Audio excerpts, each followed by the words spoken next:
ഇന്ന് ബ്രാല് വറ്റിച്ചതാണ്, കുടംപുളി ഇട്ട് വറ്റിച്ച കറിയാണിത്. ഇതിന് വേണ്ടിയിട്ട് ഞാനൊരു 3/4 കിലോ ബ്രാലെടുത്ത് വെച്ചിട്ടുണ്ട്. ഒരു 5 ചുവന്നുള്ളി അരിഞ്ഞത്, ഒരു 5 അല്ലി വെളുത്തുള്ളി അരിഞ്ഞത്, 1 ടീസ്പൂൺ ഇഞ്ചി വെളുത്തുള്ളി പേസ്റ്റ്, ഒരു പച്ചമുളക്, കുറച്ച് കറിവേപ്പില, പിന്നെ ഉലുവ, കടുക്, വെളിച്ചെണ്ണ, കുടംപുളി, ഇതെല്ലാം നമുക്ക് ആവശ്യമാണ്.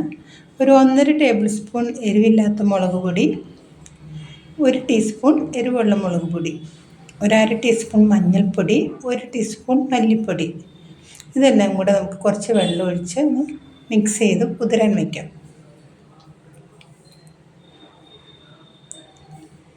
ഇനി ഒരു ചട്ടി വെച്ച് ചൂടാകുമ്പോൾ നമുക്കതിലേക്ക് ഒരു 3 ടേബിൾ സ്പൂൺ വെളിച്ചെണ്ണ ഒഴിച്ച് കൊടുക്കാം.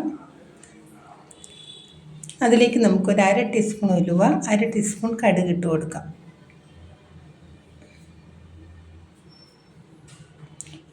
ഈ മീൻകറി തലേദിവസം വെച്ചിരുന്ന് കൂട്ടുന്നതാണ് ഏറ്റവും നല്ല ടേസ്റ്റ്.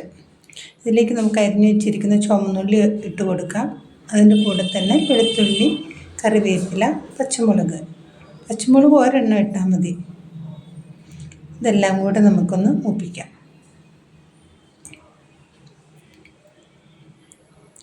പകുതി വാടുമ്പോൾ നമുക്കതിലേക്ക് ഇഞ്ചി വെളുത്തുള്ളി പേസ്റ്റ് ഇട്ട് കൊടുക്കാം.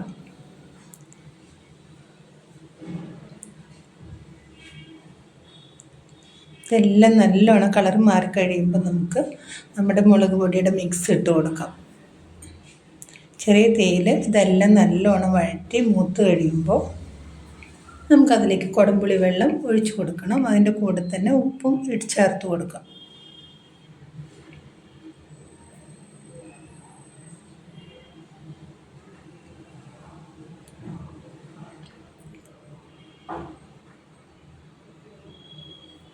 ഇത് നല്ലോണം മിക്സ് ചെയ്ത് നമുക്ക് അടപ്പ് വെച്ച് അടച്ച് തിളപ്പിച്ചെടുക്കണം.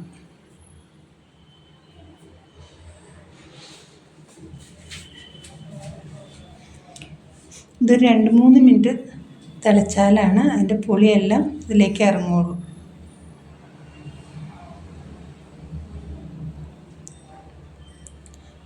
മീൻ മുങ്ങിക്കിടക്കുന്ന വിധത്തിൽ വെള്ളം ചേർക്കണം.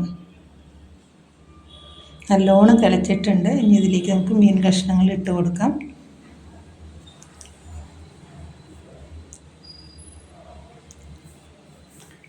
ഇനി ഒരു 5 മിനിറ്റ് ഹൈ ഫ്ലെയിമിൽ നമുക്ക് ഈ മീൻ വേവിച്ചെടുക്കണം.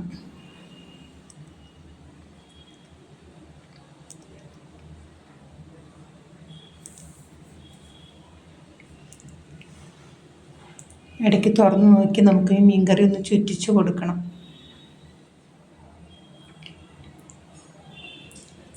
ഇനിയുള്ള സമയത്ത് അടച്ച് വെച്ച് ഒരു 10 മിനിറ്റിൻ്റെ അടുത്ത് നമുക്ക് ചെറിയ തീയിൽ വേവിച്ചെടുക്കണം. അങ്ങനെ നമ്മുടെ കറി റെഡിയായിട്ടുണ്ട്. വെളിച്ചെണ്ണയൊക്കെ തെളിയുമ്പോൾ നമുക്കതിലേക്ക് കുറച്ച് കറിവേപ്പിലേക്ക് ഇട്ട് ഒന്ന് അടച്ച് വെച്ച് 4-5 മിനിറ്റ് കഴിഞ്ഞ് തുറന്ന് ഉപയോഗിക്കാം. അങ്ങനെ നമ്മുടെ വളരെ ടേസ്റ്റി ആയിട്ടുള്ള ബ്രാല് വറ്റിച്ചത് റെഡി ആയിട്ടുണ്ട്. നിങ്ങളെല്ലാവരും ഇത് ഉണ്ടാക്കി നോക്കണം, കമൻറ്റ് അറിയിക്കണം.